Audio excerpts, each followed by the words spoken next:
പ്രിയമുള്ളവർ, വിശുദ്ധ ബൈബിളിനെ ആസ്പദമാക്കിക്കൊണ്ട് ഞങ്ങൾ സംപ്രേഷണം ചെയ്യുന്ന ഒരു ചാനലാണ് ബൈബിൾ വചനങ്ങൾ എന്ന ഈ ചാനൽ. ഈ ചാനലിൽ കൂടി വിശുദ്ധ ബൈബിളിലെ പഴയ നിയമത്തിലെ ഉൽപ്പത്തി പുസ്തകം മുതൽ പുതിയ നിയമത്തിലെ വെളിപ്പാടിന്റെ പുസ്തകം വരെയുള്ള എല്ലാ അധ്യായങ്ങളും ഉൾക്കൊള്ളിക്കുവാൻ ഞങ്ങൾ ശ്രമിക്കുകയാണ്.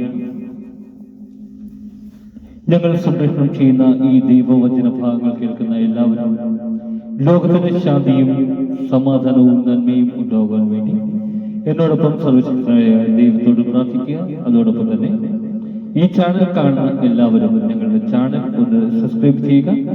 സബ്സ്ക്രൈബ് ചെയ്ത് താഴെ കാണുന്ന ബെൽ ഐക്കൺ കൂടി ക്ലിക്ക് ചെയ്ത് ഞങ്ങളുടെ എല്ലാ അധ്യായങ്ങളും നിങ്ങൾക്ക് ലഭിക്കുന്നത് പോലെ ഞങ്ങളോട് സഹകരിക്കുക. നിങ്ങളെവിടെയും പ്രാർത്ഥന നിർഭരമായ സഹകരണം തുടർന്ന് പ്രതീക്ഷിച്ചുകൊണ്ട് പുറപ്പാടിന്റെ പുസ്തകം 5-ാം അധ്യായം. ഫറവോയുടെ പ്രതികരണം. മോശയും അഹ്റോനും ഫറവോയുടെ മുൻപിൽ ചെന്ന് പറഞ്ഞു, ഇസ്രായേലിന്റെ ദൈവമായ കർത്താവ് കൽപ്പിക്കുന്നു, ഒരു ഭൂമിയിൽ വന്ന് എന്റെ ബഹുമാനാർത്ഥം ജാമഹോത്സവം ആഘോഷിക്കാൻ എന്റെ ജനത്തെ വിട്ടയക്കുക. അപ്പോൾ ഫറവോ ചോദിച്ചു, ആരാണ് കർത്താവ്? അവന്റെ വാക്ക് കേട്ട് ഞാൻ എന്തിന് ഇസ്രായേൽക്കാരെ വിട്ടയക്കണം? ഞാൻ കർത്താവിനെ അറിയുന്നില്ല, ഇസ്രായേൽക്കാരെ വിട്ടയക്കുകയുമില്ല. അപ്പോൾ അവർ പറഞ്ഞു, ഫെബ്രുവരിയുടെ ദൈവം ഞങ്ങളെ സന്ദർശിച്ചിരിക്കുന്നു. ആകയാൽ 3 ദിവസത്തെ യാത്ര ചെയ്ത് മരുഭൂമിയിൽ ചെന്ന് ഞങ്ങളുടെ ദൈവമായ കർത്താവിന് ബലിയർപ്പിക്കുവാൻ ഞങ്ങളെ അനുവദിക്കുക. അല്ലാത്ത പക്ഷം അവിടുന്ന് മഹാമാരി കൊണ്ടോ വാൾ കൊണ്ടോ ഞങ്ങളെ ശിക്ഷിക്കും.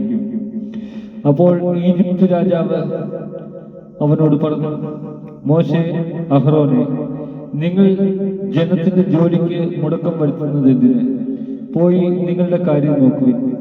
അവൻ തുടർന്ന്, നാട്ടിൽ നിങ്ങളുടെ ജനം ഏറെയുണ്ട്, അവരുടെ ജോലിക്ക് നിങ്ങൾ മുടക്കം വരുത്തുകയോ? ഫറവോ അന്ന് തന്നെ ജനത്തിന്റെ മേൽനോട്ടക്കാരോടും അവരുടെ മേലധികാരികളോടും കൽപ്പിച്ചു,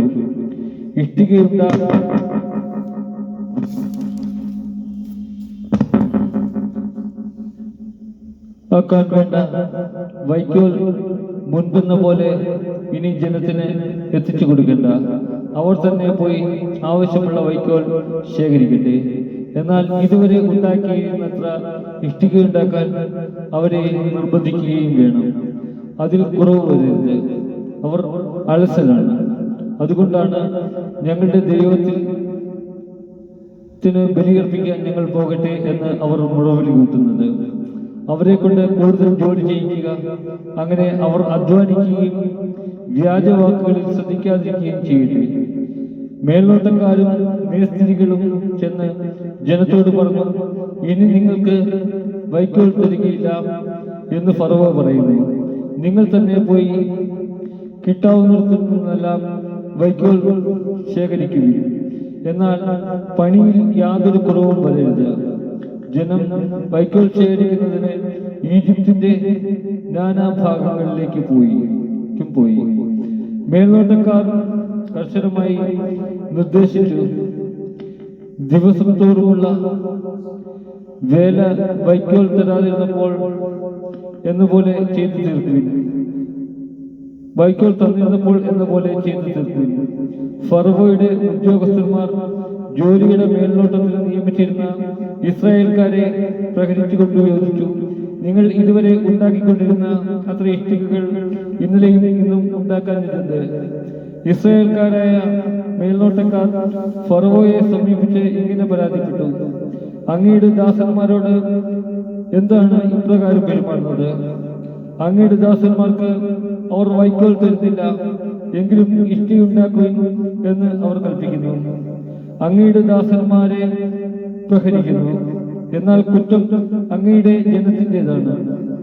ഫറവോ മറുപടി പറഞ്ഞു, നിങ്ങൾ അലസരാണ്. അതുകൊണ്ടാണ് കർത്താവിന് ബലിയർപ്പിക്കാൻ ഞങ്ങൾ പോകട്ടെ എന്ന് നിങ്ങൾ പറഞ്ഞുകൊണ്ടിരിക്കുന്നത്. പോയി ജോലി ചെയ്യുവിൻ. നിങ്ങൾക്ക് വൈക്കോൽ തരികയില്ല, എന്നാൽ ഇഷ്ടികയുടെ എണ്ണം കുറയുകയും അരുത്. അനുദിനം ഉണ്ടാക്കുന്ന ഇഷ്ടികയുടെ എണ്ണത്തിൽ കുറവ് വരാൻ പാടില്ലെന്ന് കേട്ടപ്പോൾ ഇസ്രായേൽക്കാരായ മേലാളന്മാർ ധർമ്മസങ്കടത്തിലായി. ഫറവോയുടെ അടുക്കൽ നിന്നും